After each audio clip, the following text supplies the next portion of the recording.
The next day, Tony and Mortimer were out in the midday sun, carrying boxes from the living van into the house. Lydia was carrying a few smaller boxes and supervising the placement of said items into the room Tony had fixed up for her arrival. It was directly beneath Eve's own room and close enough to the pool and locker rooms that she could swim at any time she wished. Currently, Tony stared at Mortimer's skin as they walked next to one another. All Eve said is that myth and truth are often different. That doesn't answer the question. Why aren't you burning up right now? The sun is out and there's not a cloud in the sky. If I tell you, will you rein in your overbearing curiosity for the rest of the day? Mortimer sighed with a growl. Deal. The thing to understand first is that I don't turn into ash in the sunlight. As you may have seen in the dribble that you call classic films, sunlight burns, yes, and it hurts, typically scarring a vampire for months before even our advanced healing abilities repair the damaged skin. Enough exposure, about a third of what might kill a human, can damage our system enough to the point that even the mildest disease of injury could kill us unless we are given ample time to recover.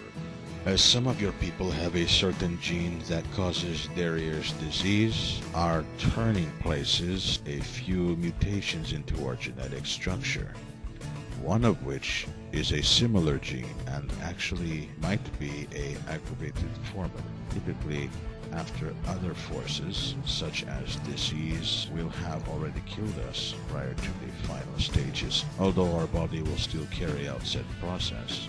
When we have enough exposure to the ultraviolet B rays, our immune system struggles to keep up as our cells lose adhesion to the point that it will become brittle, fragile, and with enough time, it will drift away in the wind, like ash. Hence the myth. Mortimer and Tony turned around the corner in the hall towards Lydia's room. As for how I deal with it, which I know you were about to ask, two things: the clothing and sunscreen. Tony said as they entered the room that Lydia had chosen. The Mer woman motioned for where they should set down the boxes next to her bed. There, thanks. Just a few smaller boxes and the couch. Mortimer said, and Tony frowned. Not sure where you're planning to put that, though. There's not a whole lot more room in here, and Ben already has enough chairs and seats for 10. The three walked out of the room and she began to explain, pointing at another of the... Well, I was sort of thinking in the room over there we could turn it into a small game room or something. That would be splendid. It's been years since I played a rousing game of poker or Scrabble. The vampire said with sublime interest. Well, I was thinking more along the lines of billiards or video games. Lydia said, scratching at the baby hair in her hairline. Actually, Tony interrupted, I think we could fit in all of those. Those are a bit smaller than yours, but not too small. As the trio exited the manor into sunlight once more, Eve's voice carried over them, her body temporarily hidden by the glare of the sun in their eyes. Look who I found while I was in town. Eve was walking with a shopping bag in each arm, and beside her was their new tenant, Emmett. He wore a notebook bag with the shoulder strap hanging down across his chest, one of Eve's bags, the handles of which were wrapped around his wrist. In his hands he held a book. Emmett! How you doing? Fine, thank you. He answered without looking up from his reading. Mortimer's eyes read the title of the book before calling out. Mr. Smith? Are you a Dumas enthusiast? Truth be told, The Man in the Iron Mask was one of the first stories I was told. Dumbed down, of course.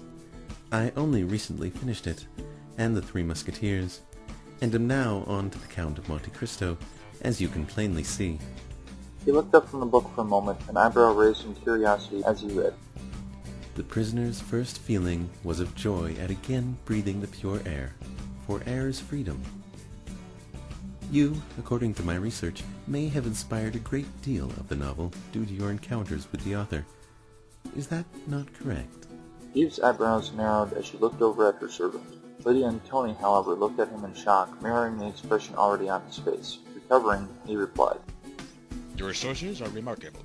I'm not sure how you found out, but I did indeed share a few evenings with Alexander prior to his beginning the book. Of course, my role as impetus was minute in comparison to the finished masterpiece. Emmett stroked his chin and nodded slightly. Fascinating. You truly are a wonder. I must speak with you sometime later about your experiences. I am a bit of a history buff myself, but reading is another thing entirely from experiencing. Emmett resumed reading his book as Tony and Mortimer continued moving the other boxes in, leaving only the couch remaining. Lydia stood to the side, talking with Eve as the two men attempted to lift the furniture piece, both straining but unable to make it budge.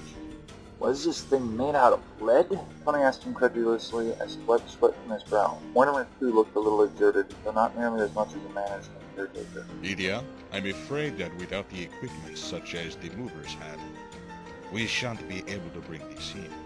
Perhaps if I had my weekly dosage, I could have, but it isn't for another 2 days. Emmett heard the exchange and walked closer, still reading. May I be of assistance? Lydia walked closer to the trio, pulling out her cell phone as she answers. I'm afraid even with your help it'll be impossible.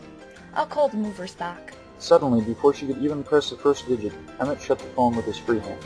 If I may be so bold, I'm stronger than I appear. But... Perhaps we'll still not be able to move it, but I believe it would be worth a shot. alright, I guess. She sheepishly replied, then walked off with Eve, heading inside the manor towards the redhead's room. Tony, would you mind moving down to Mortimer's end? Emmett asked as he moved closer. Sure, but... Are you certain, Emmett? I can bear most of the weight on this end, as is. Mortimer interrupted. Yes, I'm certain. Tony shrugged and moved over next to the vampire. We lift on one. All right. 3. Emmett, you might want to push the book down. Tony said, seeing Emmett crouching low with a hand hidden by the arm of the couch, with the other clearly still holding his book, as if he intended to keep reading it. 2? It's quite all right. I haven't a bookmark anyways. But... What? Mortimer and Tony lifted their end with some considerable effort, bearing it but still grimacing. Emmett, however, stood straight up, with his end in one hand, still reading the book in his other, not a bead of sweat blemishing his face. How in the... Enough. Let's get this into the room first. Talk. Lay there. Mortimer cut Tony off, tilting his head towards the door. Minutes later, they set the couch down in the room they had discussed plans for, and Tony let out a sigh of relief. Finally! Indeed. Mortimer said, visibly shaking from the isometrics involved in transferring the couch. Emmett let loose a slight hum of agreement, flipping another page in his book. I'll be off now. Tony slumped into the couch, and Mortimer leaned against it for support, swearing to himself that he would never again exert himself needlessly without being closer to his last dosage day. Right now he could feel the hunger pangs in his stomach, and his lips felt dry. He shook off the feeling, and Tony obliviously said, "Come on, you can read in here. We promise not to bother you. We'll be too busy trying to catch your breath." Aren't you the least bit tired? The vampire finally asked, looking at Emmett with suspicion. Emmett turned and walked out the doorway, still reading, an arm raised in a carefree manner, dismissively as he answered. Not particularly. Ta. Tony tilted his head to look at Morty slightly. A ticking heart still? Same as before. Tony looked up at the ceiling. What in the world is he? A machine? Certainly as untiring as one.